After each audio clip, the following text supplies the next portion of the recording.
지역의 이슈를 속 시원히 풀어보는 헬로 이슈 토크입니다. 올해 김포시는 물론 경기도 차원에서도 교육 현장에 많은 변화가 있었습니다. 김포형 혁신 교육을 추진하는가 하면 과밀학급 해소를 위해 내년까지 초중고도 모두 5개 학교가 신설됩니다.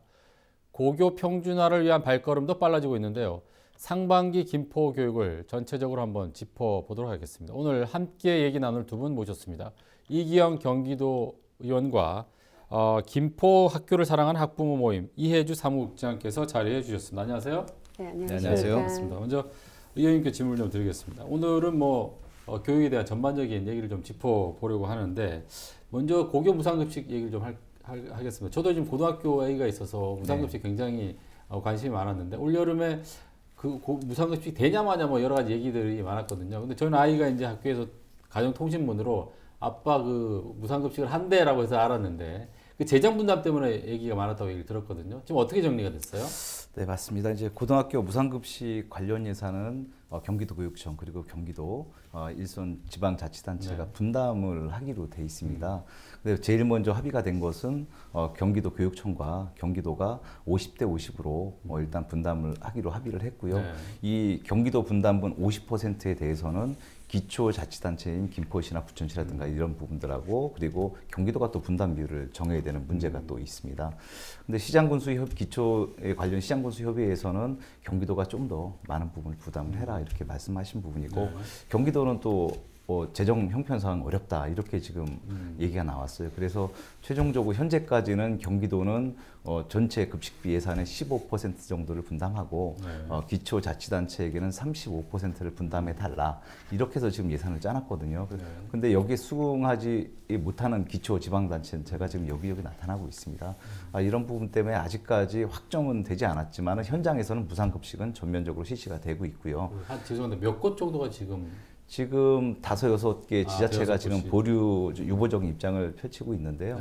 10월 내로 이런 지자체와 다시 협의를 해서 아무래도 빨리 마무리를 지어야 되지 않겠느냐 이렇게 생각을 하고요. 기존에 보면은 경기도가 전체 급식비 예산의 한 12% 정도를 분담을 하고 있었습니다.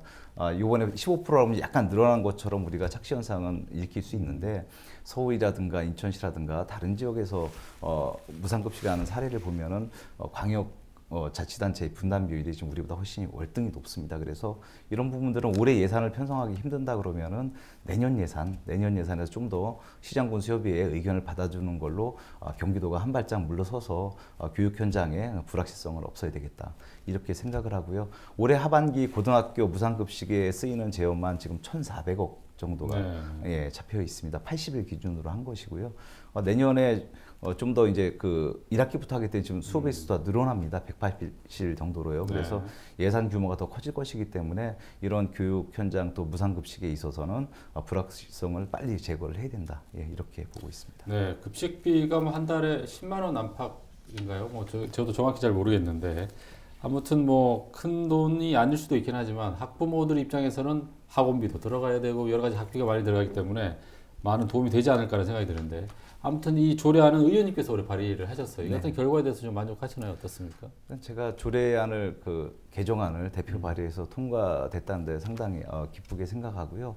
의외로 이 부분에서 응원해 주시는 부모님과 또 학생층 많았습니다. 그래서 이런 부분들은 이제 보편적 교육 복지의 확대 차원에서 우리가 볼 수 있는 것이고 또 반대하시는 여론도 일부 있었습니다. 왜 똑같이 아이들한테 밥을 주느냐, 좀 빈부격차에 따라서 좀 줄이고 더 주고 하면 안 되는 것이냐 했는데 보편적 교육복지라는 것은 부모님의 부나 사회적 지위, 권력에 따라서 아이들이 차별받는 것이 아니라 이 시기만큼은 중등 교육과정까지만큼은 똑같은 질의 급식을 먹고 그리고 똑같은 질의 교복, 똑같은 학습을 받아야지 이 아이들이 같은 동료들 간에도 친구들 간에도 우리는 같은 친구고 같은 존엄성을 갖고 있고 평등한 인간이다라는 걸 갖다가 어렸을 때부터 교육을 시키기 위해서 지금 이런 제도를 도입을 하고 있습니다. 네, 올해 경기도가 전체 고등학교에 대한 무상급식을 실시하지만 김포 같은 경우에는 이미 작년부터 시행을 한 걸로 얘기를 들었거든요.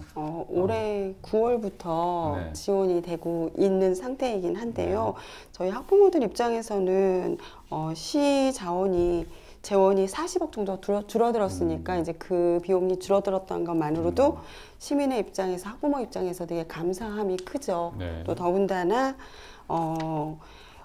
식자재 비용이 저희가 1인당 3,100원 정도가 네. 아이들당 지원이 되고 있는 걸로 알고 있거든요. 근데 급식을 들여다보는 학부모 입장에서는 거기에 더 욕심을 좀 낸다면 그 지원해 주시는 비용 안에 운영비나 네. 인건비는 안 들어있는 걸로 알고 있어서 네. 거기에 운영비와 인건비가 좀 더 더하게 된다면 네. 우리 아이들의 저희는 무상급식이라는 표현보다는 학부모들 입장에서는 교육급식이라는 표현을 쓰거든요. 네. 죄송스럽지만 아이들의 먹거리는 당연히 받아야 되는 걸 받고 있다고 받게 되어서 그 부분에 대해서 오히려 감사하다고 생각을 하는 부분이고요. 네. 운영비와 인건비가 거기에 빼기가 돼서 빠지게 되면 네. 그만큼 급식의 질이 떨어지지 않을까를 기우 안 할 수가 없어요. 학부모들 입장에서는. 그리고 고생해 주시는 고생해 주시는 영양교사 선생님들을 네. 비롯해서 우리 안에서 식자들이 만들어주시는 네. 선생님들이 계시는데 그분들의 인건비가 이런 부분에 대해서 왈가왈부되고 또 뜨거운 감자가 된다는 것 자체가 좀 불편한 진실이기도 해요. 또 친환경 급식이 고등에서는 쉽게 이루어지지 않고 있는 부분들 중에 하나라서 네. 조금 더 욕심을 낸다면 친환경 급식 뭐 이런 부분에 대해서도 조금 더 편안한 더하기가 됐으면 좋겠다라는 생각을 합니다. 그러니까 지금 지원보다는 좀 더 많은 지원이 이루어져야 된다 이런 말씀이시죠? 예, 완전 무상급식이라는 거에 대해서 어떻게 해석을 해야 되겠지 모르겠지만 지금 현재 되고 있는 건 식품비라고 알고 있거든요. 네네. 식품비에 인건비와 운영비까지 되어야 완전 무상급식이 아닐까라는 그렇지 생각을 않으면 이제 그 식품의 품질이 떨어질 수 있다. 뭐 예, 이런 급식의 질이 말씀이시겠네. 떨어지지 않을까라는 걸 엄마들 입장에서는 걱정 안 할 수가 없겠죠. 단편적으로 봤을 때 무상급식이 됐으니까 좋았다라고 생각하는데 또 학부모 입장에서는 그 음식의 품질까지 말씀하시니까 걱정을 좀 많이 하시는 부분들이 네. 있는데 이렇습니다. 지금 이해주 사무국장님께서 말씀하신 지금 무상급식비에는 식재료 부분만 들어가 있고 운영비나 인건비는 빠진 거 아니냐 말씀하셨는데 이거는 뭐 사실은 들어가 있습니다. 포함돼서 지금 조정이 된 것이고 다만 사무국장님께서 이렇게 말씀하신 이유는 일부 학교 같은 경우는 그 급식실 종사자들이셨습니까? 조리원이라든가 이런 부분이 인원수가 이제 학생 수행 급식 인원에 맞게 돼 있어요. 그런데 이런 부분들이 이제 급식 인원이 늘어나거나 줄면은 여기서 이제 한 번을 더 추가 채용하거나 아니면 덜 채용하거나 이런 문제가 생겨서 학교별로 보면은 이 급식 단가가 사실상 다릅니다. 그래서 애매한 학교 같은 경우는 운영비에서 인건비를 좀 지원한다든가 학교 운영비에서 그런 사례가 있어서 실질적으로 그걸 맞추기 위해서 또 빡빡한 틀이기 때문에 맞추기 위해서 식재료비를 일부 인하하는 경우도 있습니다. 좀 덜 쓰는 거죠.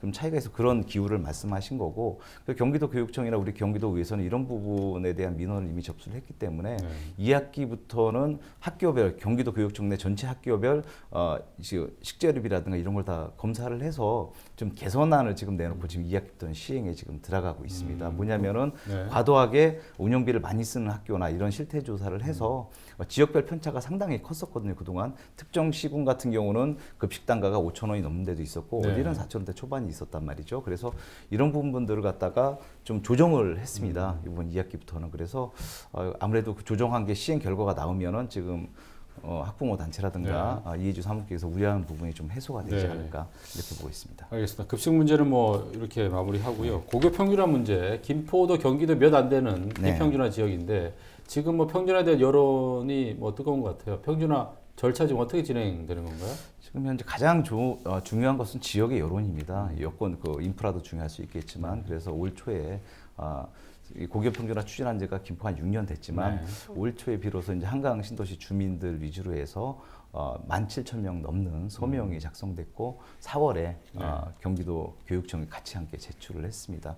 지금 향후 일정을 보면은 올해 연말까지 타당성 용역을 해야 되기 때문에 그 준비가 12월부터 들어가고요. 물론 전에 회의도 있겠지만 내년에는 또 김포시 전체 여론조사 또 실시하게 돼 있습니다. 이건 도교육청에서 용역을 발주해서 시작을 하게 되는데 이런 일들이 착착 이루어지고 결국은 여러 가지 뭐 나중에 조례도 개정을 해야 되고요. 그렇다 그러면은 도교육청에서 목표로 삼는 것은 2022년 3월을 현재는 목표로 삼고 있습니다. 뭐 수리대로 제대로 진행된다면요. 그러나 이제 김포의 여건을 보면서 걱정하시는 분들도 많아요.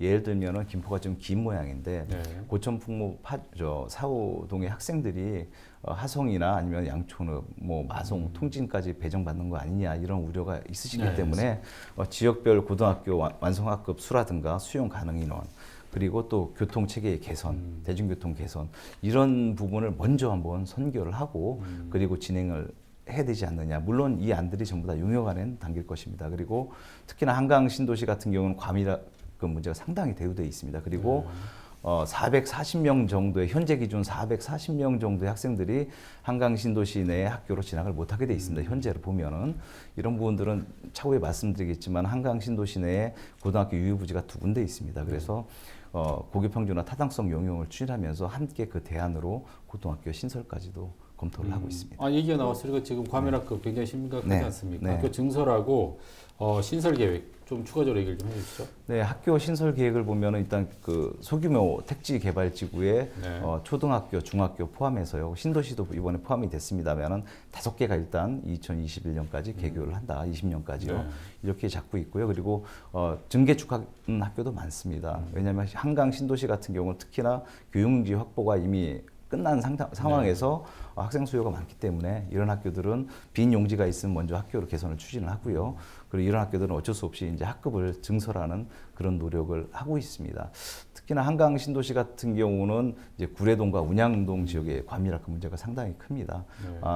그 구례 마산 중학군 같은 경우에는 지금 중학교가 2군데가 있습니다. 2군데 중학교에서 차후에 학생 배정이 더 어려울 수가 있어요. 그래서 몇 번에 걸쳐서 무산된 바 있는 가칭 마산중학교가 있습니다. 사실 가칭 마산중학교 같은 경우는 2013년에 설립을 추진했다가 그 당시 신도시 분양이 어려워서 안 된 바 있고요.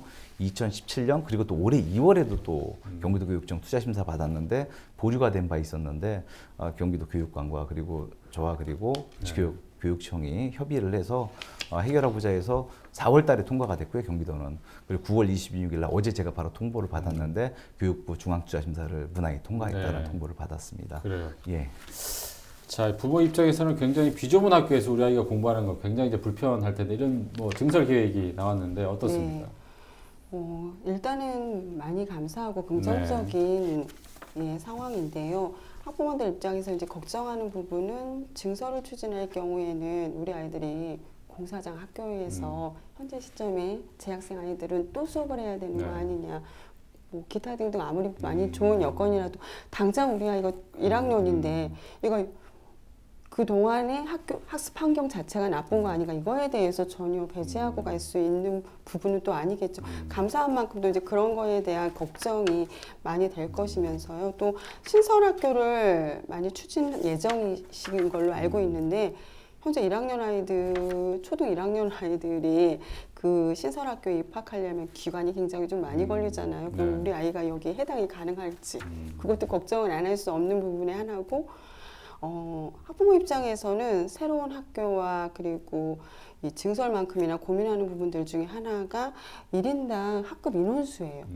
학교가 아무리 새롭게 많이 만들어진다 하더라도 보통 저희가 기준으로 알고 있기를 김포 관내 초등학교에 학급당 평균 수가 많은 경우에는 30명을 훅 넘어서 40명이 못 되는 수를 왔다 갔다 하거든요. 그러면 선생님 한 분께서, 담임교사 한 분께서 30여 명이 훨씬 넘는 친구들하고 매일 눈을 마주치셔야 되는데 다른 지역은 어떻습니까? 보통 일반 다른 지역도 한 20명대인가요?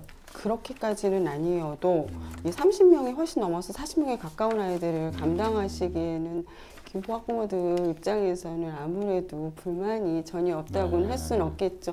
그러니까 많은 계획이 수립되고 있지만 그런 부분에 자꾸 욕심을 내자면 학부모 입장에서는 조금 더 세심한 부분까지도 마음을 써주시면 어떨까. 학부모는 일단 1인당 학급수에도 학교의 증축과 새로운 학교의 증설만큼이나 1인당 학급수에 많이 몰입할 수밖에 없겠죠. 그게 급식에도 영향을 미치거든요. 아이들이 한 번 급식을 먹기 위해서 30-40분 이상 줄을 서 있다고 한다면 그러다가 이탈을 해서 아예 식사를 안 해버리는 친구들도 있으니까 이게 현장의 현실이거든요. 이런 걸 조금 더 살갑게 살펴주셨으면 하는 게 아무래도 학부모들의 입장이고 욕심이겠죠. 제가 학교 다닐 때는 한 60명씩 있었는데 지금 30명도 과밀학급이라고 하니까 참 학생들이 많이 줄었다는 생각이 좀 들긴 하네요. 자, 알겠습니다. 이런 그 과밀학급 문제는 우리 뭐 도의원께서 노력을 하고 계시니까 해결될 거라고 생각하고요. 올해 김포 교육에서 빼놓을 수 없는 게 바로 혁신교육지구 활동인데 혁신지구가 어떤 건지 좀 약간 설명을 좀 해주시고 이거에 대한 평가도 좀 더불어 해주시죠. 되게 다양한 이름으로 교육 정책들이 많이 나오고 있잖아요. 경기도에 살고 있는 거, 그중에서도 김포 시민으로 살고 있다는 사실에 대해서 참 많이 감사한 점도 되게 많아요. 저희 김포시 관내에만 해도 몽실학교, 꿈이학교서부터 시작해서 아이들이 경험을 할 수 있는 새로운 정책들이 계속 나오고 있는데 거기에 학부모의 욕심을 좀 더 더하게 하자면 이게 학부모들에 따라서는 아이들이 직접적으로 체감으로 느끼지 못하고 있는 아이들도 있다는 거예요. 저희 김포 아까도 말씀드렸지만 비평준화 지역이다 보니까 아이들이 이런 많은 좋은 정책과 콘텐츠가 나온다고 하더라도 발등에 떨어진 불들이 워낙 크기 때문에 그 불을 끄는 입장에서는 이런 좋은 혁신교육지구나 이런 것들이 나온 거에 대해서 아이들한테 시간 할애가 많이 되지 않는다는 거예요. 그런 것들에 대한 안타까움도 좀 많고요. 그리고 아직은 초기 단계이기 때문에 아직 센터 같은 경우에도 아직은 완성형이 아니라 지금 설립이 되고 있는 과정으로 알고 있거든요. 그러다 보니까 학부모들이, 현장의 학부모들, 저처럼 일반 학부모들 입장에서는 이게 직접적으로 우리가 혁신교육 지구구나를 느끼기에는 조금 더 기다려야 되는 상황 아닐까라는 생각을 합니다. 네. 혁신교육지구가 이제 좀 정착하기 위해서는 또 지자체 교육청과의 어떤 소통이 좀 필요하다 이렇게 얘기가 나오는데 교육청의 어떤 좀 더 적극적인 또 지원이나 이런 것들 활동이 있어야 될 거라고 생각되는데 어떻게 생각하세요? 혁신교육지구라는 것이 지금 시즌 2를 맞이했습니다. 경기도 교육청에서 하는 것이요. 근데 혁신교육지구를 어떻게 정의할 것인가 간단하게 정의드리면은 한 아이를 키우기 위해서는 온 마을이 필요하다. 이 말 한 문장으로 정리가 될 것 같습니다. 뭐 우리가 자꾸 뭐 선진국 사례를 갖다가 들추면서 이러면 좋을 것이다 이렇게 말씀하시는 분도 많지만은 사실 그 마을의 모든 자원이 아이나 또 교육에 같이 투자를 해야 되고 교육은 함께 하는 것이거든요. 그래 그런 부분에서 경기도 교육청과 일선 기초지자체가 함께 하는 것인데 기초지자체 입장에서는 대부분의 지자체장의 공약도 있고 시민의 염원이었기 때문에 적극적으로 나서고 있습니다. 또 처음에 혁신교육지구를 제안한 경기도 교육청도 여기에 대한 사업을 여러 가지 지금 벌려놓고 또 사업도 공모를 하고 있습니다. 근데 좀 이 부분에서 좀 이 대목이 좀 아쉬운 부분은 경기도 교육청 같은 경우는 이제 센터가 설립되면은 거기에 인력은 어느 정도 파견을 하거든요. 보통 장학사 2명씩 파견을 하고 계신데 기초에서 대응하는 인력이나 예산 대비 경기도 교육청에서 대응해주는 인력이나 예산이 너무 작은 것이 아닌가 생각이 되고요.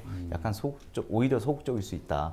예를 들면 김포시 같은 경우는 혁신교육지구 예산으로 40억 정도인데 경기도 교육청 5억이거든요. 이런 부분 좀 확대가 필요합니다. 네, 오늘 좀 할 얘기가 많은데 시간이 좀 없는 관계로 마지막으로 공기청정기 얘기 좀 할게요. 미세먼지 대책을 지금 경기도 교육청이 세우고 있고 학교에 공기청정기가 설치되고 있는데 지금 조금 삐걱하다는 소리가 들렸습니다. 어떤 상황이죠?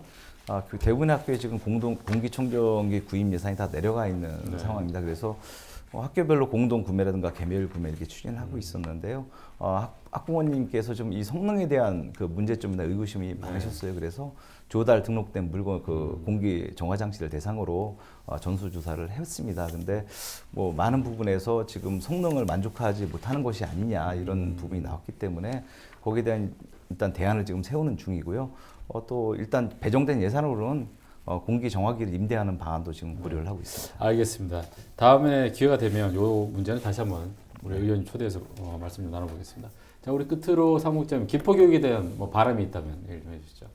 이 사무국장 입장이 아니라 그냥 학부모 입장에서 말씀드린다면 제가 어렸을 때나 지금이나 많이 세상이 변했다고 하는데도 불구하고 정말 교육 현실이 그렇게 많이 바뀌었을까라는 생각을 하게 돼요. 제가 좋아하는 말 중에 윗집에 아이들이 많이 시끄럽게 울어댈 때 그 아이가 내가 혹시 아는 아이라면 그 아이의 발자국 소리가 그렇게 시끄럽고 불편하진 않을 거예요. 내가 아는 아이의 발걸음이 될 수 있도록 교육 정책을 하시는 전문가분들께서 현장의 목소리를 조금 더 경청해 주시고 교육 정책 안에 꼭 아이들이 있다는 사실을 기억해 주셨으면 좋겠습니다. 알겠습니다. 헬로 이슈 토크 오늘은 여기까지입니다. 시청해 주신 여러분 고맙습니다.